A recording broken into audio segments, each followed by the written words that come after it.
I wanted to ask you about a state story that's actually become a national one. Fellow Democratic Governor Andrew Cuomo of New York has been accused of sexual harassment as well as engaging in inappropriate comments and behavior. You recently said that action had to be taken if the allegations against him were true. Since your comments, more allegations have been made, and we've seen Democrats in New York call for him to resign.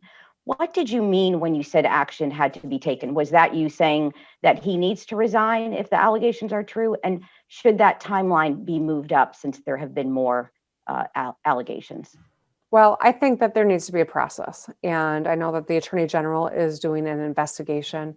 The governor himself said that, these are serious allegations and that there should be an investigation. I wholeheartedly support that investigation. I'm not going to prejudge it.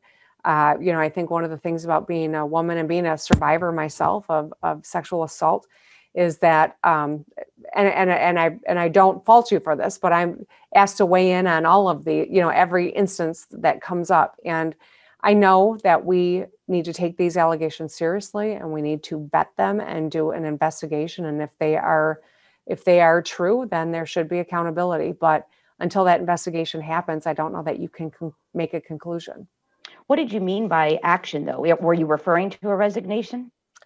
I mean, like I said, I'm not going to prejudge it. I don't know what turn this is going to take. And I think that there are a lot of different possibilities. And that's why, I'm not a New Yorker, I'm a Michigander. And looking at it from my perspective is once that investigation happens, it's going to be incumbent on the people of New York to decide what that accountability looks like. But I'll have an opinion once I see the end of that investigation.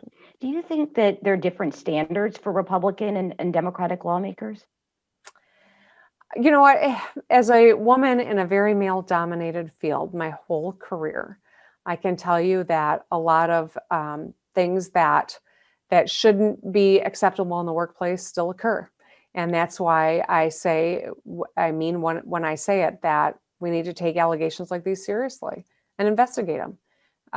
So is there a different standard for different sides of the aisle? I mean, we just had a president who lasted all 4 years with numerous allegations against him, some so far as rape, and that didn't.